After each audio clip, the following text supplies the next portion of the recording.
Okay, so like I am having a hard time here, but I'm gonna get it there. Now, I have this really fun story I wanted to tell you all about. Maybe I need to speak louder.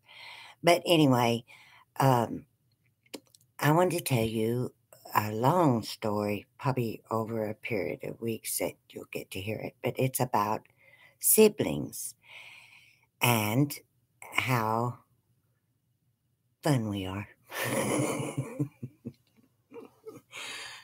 But first, before I start my story about the siblings, I have to tell you about their mom and dad because we need a good understanding of the mom and dad before we can understand how the siblings got to be the siblings. And it all started back in the 40s and back in the late 40s. Anyway, dad was just a young man out doing his thing. He was raised in the Depression. They had very little money, lots of children, and a lot of times they had to worry about how they were going to eat, even. And the boys, the brothers, got out and started working very early at a very young age to try to bring in money to feed the family. My dad would tell stories about how there were times that he would go to the butcher shop and ask for scraps for his dog. He didn't have a dog. And the kind butcherman would actually cut him a big end off the bologna to feed to his dog, knowing that he was going to have to take it home to eat. And Dad thought about that for many years to come. What a sweet man that was. He also told stories about how he would always share with others because once he'd been playing with some friends as a young child and went to their house, and the mother brought out like a strawberry shortcake. Oh my gosh, how wonderful that looked. How bad he wanted some. But she told him that they had to go home because she didn't have enough to feed him. So, anyway, which had a lot to do with how he reacted to food and things later on in life. My mother, on the other hand, was her mother was, as it was told to us, uh, Indian, and she passed away at an early age when my mom had at the time a sister and a brother, and her mom had passed away with TB while mom was very young, and her grandparents raised her. And they lived on a farm. So, although she was raised also in the Depression, she never had to worry about having enough to eat. So, that was a blessed thing. Very spoiled child. She loved her grandpapa so much. And she thought he just walked on water. And he thought she did too. So, she was a little spoiled. And if she did get in trouble, very interesting stories would come out of that because they made wine. Her grandmother made wine, and she would either get put in the corner where the wine barrel was setting to ferment, which she liked to take a nip or two out of that from time to time, or behind the other door where they placed the dried fruit. So her punishment was fun. But anyway, this is sort of the way that uh, these two lives come together later on. My dad's mother came over from Germany, full blood German, spoke so sweetly, and I loved her accent. And and Grandpa was, they said Irish, But as we look back on ancestry, uh, the Sutherland name was actually more Scottish. But, anyways, then my mother's dad was Irish, redhead, everything. When he left the three little children with their mother's parents, he remarried and later on had 12 children, all redheads. But so that left us with as my mother used to say when I asked her what was I, would be like Heinz 57. You're just a little bit of everything. So that was fun. Anyway, she got up a little older. I think she was right at 20, maybe not that old. She never did reveal how old she was when she met my dad, but she was a waitress in a little cafe downtown. She actually was engaged to a man who was he had gone off to work to make money to buy them a farm, and when he got back, they were going to get married and live on the farm that he was buying. That didn't happen because she met this charming young man. Such an amazing story. He walked in that little cafe and he saw my mother, and he was immediately drawn to her, and she to him, I imagine. He had beautiful, full, wavy hair, and he had a twinkle in his eye. Until the day he died, the man had a twinkle in his eye, and the twinkle was for her at that time. He jumped up on the table and did a little jig. He was a musician, and he played the guitar, sang a little song. But and that went out 3, 4 times.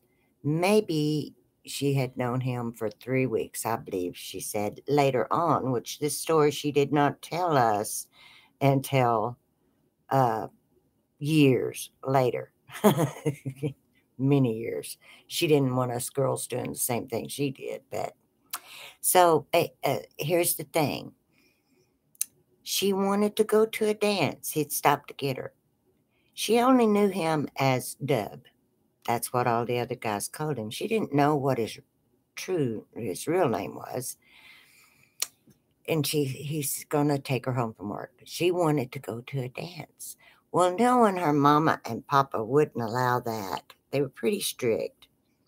She said to him, let's go tell them we're going to the movie. So he took her home. And at this point, the mama and papa had already gone to bed. They were laying in the bedroom, and she went and knocked on their bedroom door and said, Mama and Papa, I want to go to the movies with Deb. And Mama said, now, Nettie, you've already seen that boy 2 or 3 times this week. I just don't think I'm going to let you go.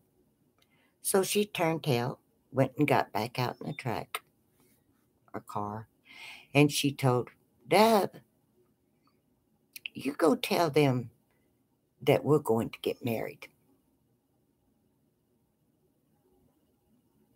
Yep. Okay. And he did.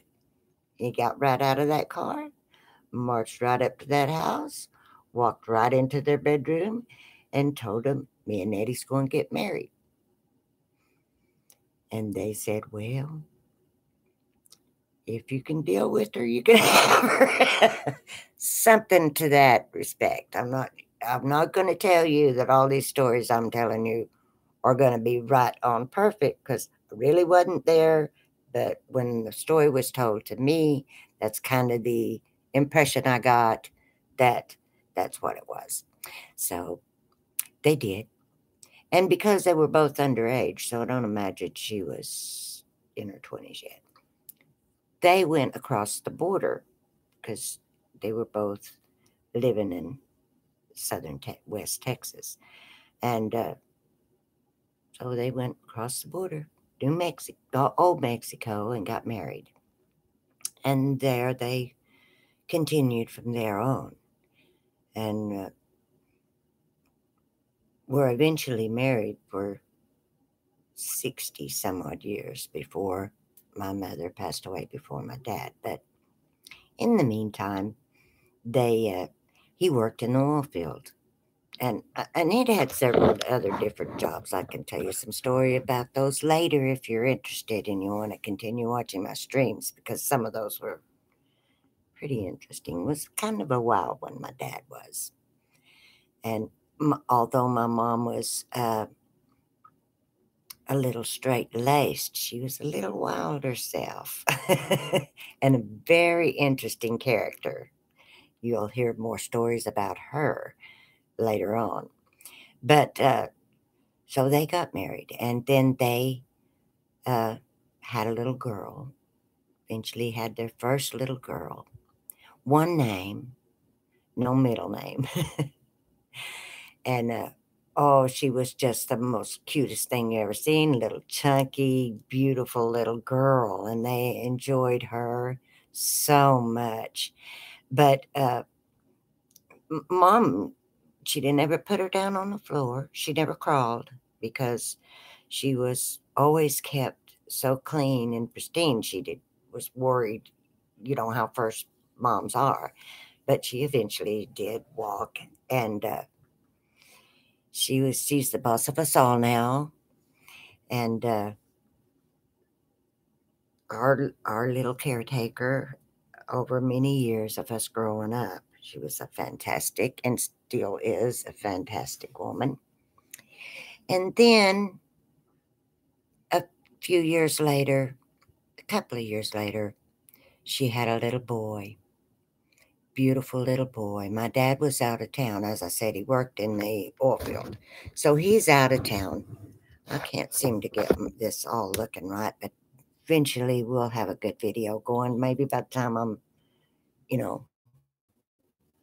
through the book. So anyway, they had a beautiful little boy. He was premature, and Dad was working out of town.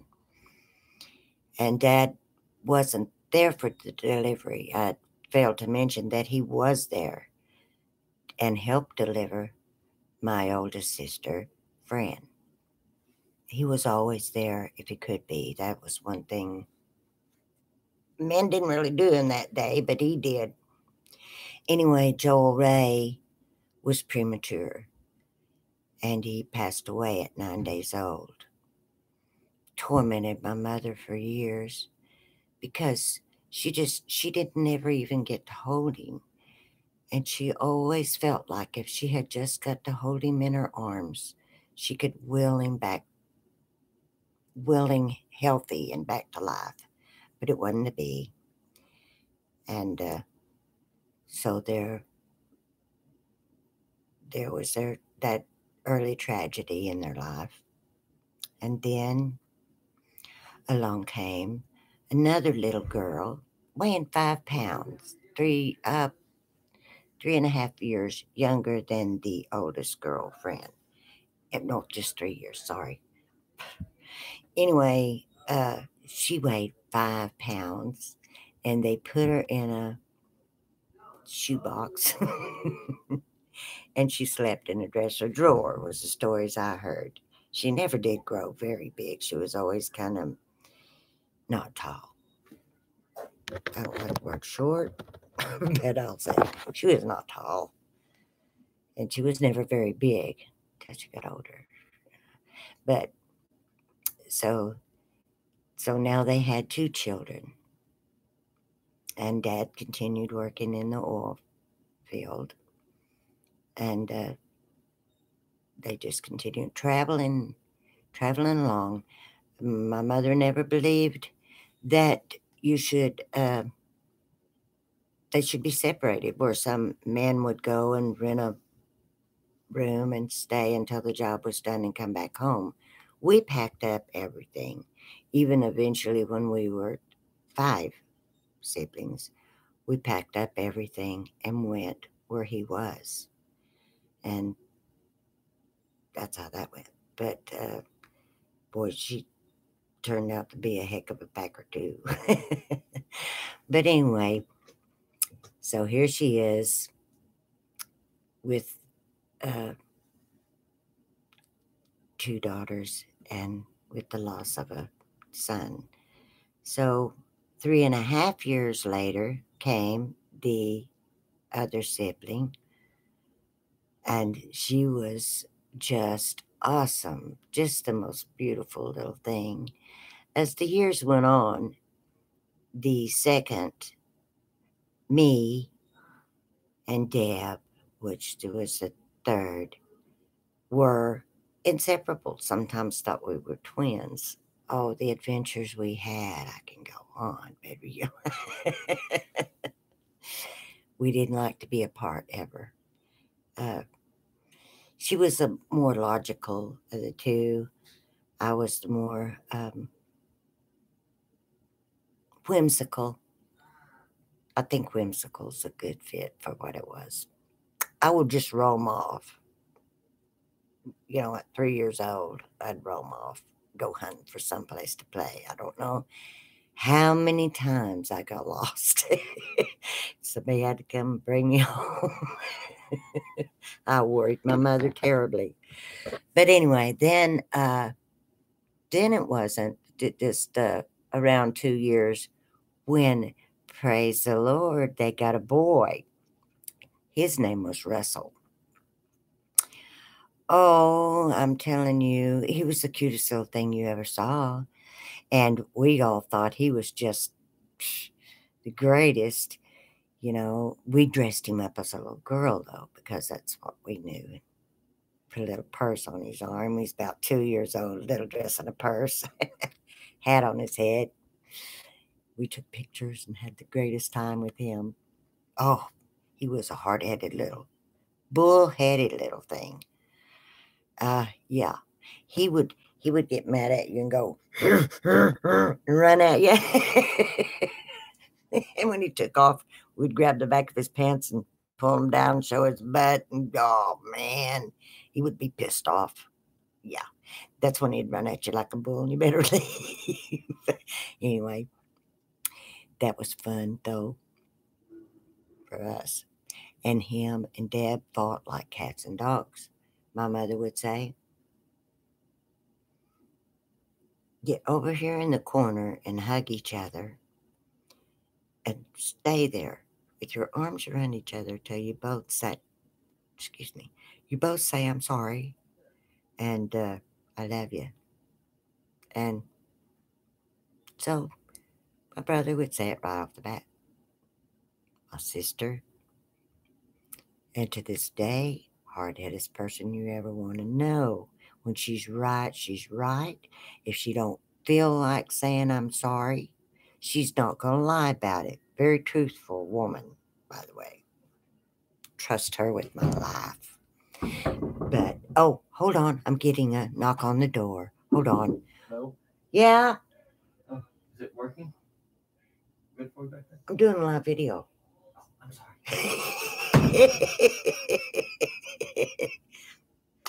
Happens when you do live TV, I guess. Anyway, that's what happens when you get old, because I almost forgot where I was. My sister and my brother. Oh, so here's what would happen. The madder he got, the longer it'd be before she said, I'm sorry to you. And I guarantee you, if somebody didn't break down, oh my gosh, he got mad. He would be screaming and saying, say it. And she wouldn't. So they sat there many hours, a long time, with their arms around each other. They get along a lot better today. But those stories are so awesome to my heart. And then eventually, 10 years after I was born, 5 years after Rusty was born, we had our precious Elena. my oldest sister, Fran, was upset at the time because she didn't like that name. And since she had become so much the boss of us kids, sometimes I think she could be thought she could be the boss of mom. But she didn't like the name. But when we laid our eyes on them chubby little arms, and we also heard stories, because we weren't old enough to get to go to the hospital and see the baby, we heard stories about how she screamed the loudest of any baby in there. I think she still could. She's a amazing, amazing person. But anyway, we had fun with her. The one of the big things with us, so that's how we all came together. But I didn't tell you a lot so far of the years that we spent growing up. Some of those were sad years, bad years, hard years for my mom and my dad and my siblings and me. And so I will say that uh, my dad drank a lot. He had become an alcoholic, and and my mother had tender sensibilities. She was she had been used to being loved and cherished and treated sweetly all her life, and loved and cherished. And no doubt about it, my dad loved my mother tremendously. But with alcoholism, sometimes we know that that doesn't always come out in a loving way. And unfortunately, the children had to see a lot of things that they shouldn't have had to see. And and I don't want anyone to feel like that I am making any kind of judgment on my parents at all. They did the best they could with what they had. Uh, my dad was raised in an alcoholic family. My mother was not, and it was very hard for her to cope with. And a couple of times she did have a mental breakdown. And we always thought that she went to the hospital because she had pneumonia, because they're not going to tell little children those things. But then in later years we found out. But we were a tight group because we moved around. As I said, Dad working in Norfolk, almost twice, probably at least twice a year for many years. We moved from town to town. We went where the job went because we were always to be together as a family, as my mother would have it, and that is good. I think it built strong people out of us. But the thing that it also, what I'm saying, is that as siblings and as a family, we were all we had at times, and all completely all we had. We lived in little shotgun houses with two bedrooms and maybe all five. Oh, I could tell you stories about for a while when they had four kids before the baby was born, Elena.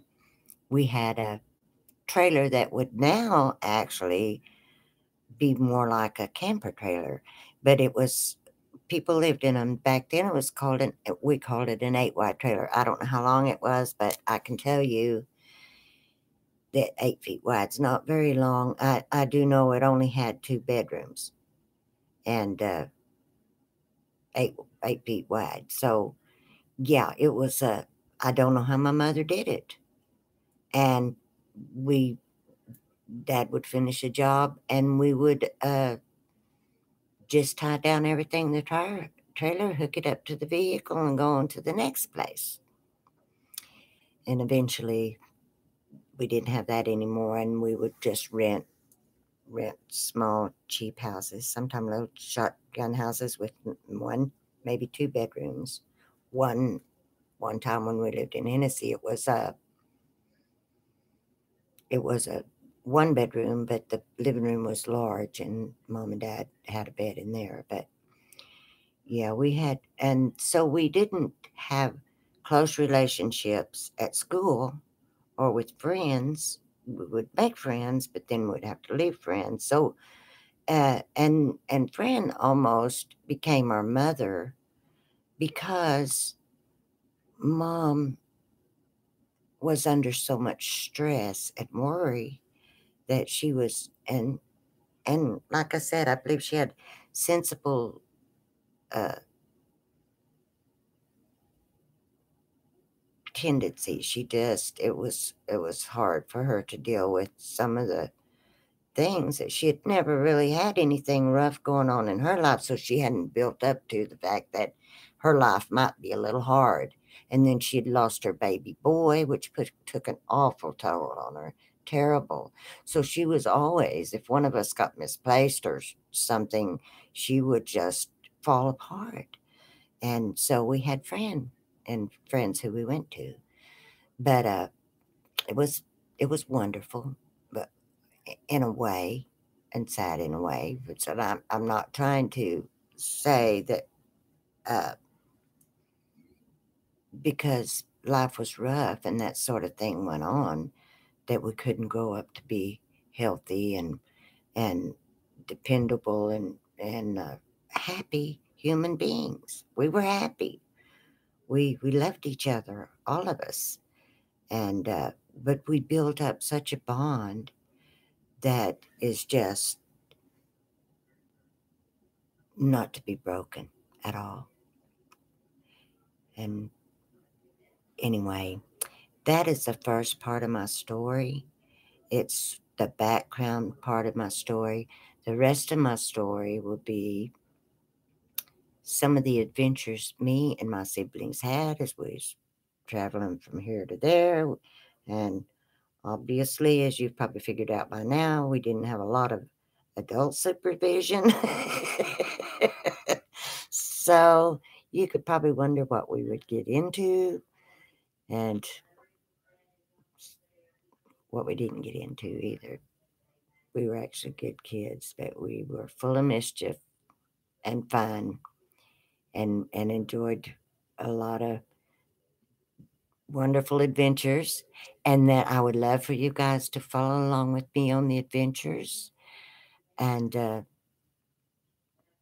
you will probably really enjoy it. It's just a 30-minute time once a week to just follow along with somebody else's life story and how they had adventures in their lives and how it might compare to yours.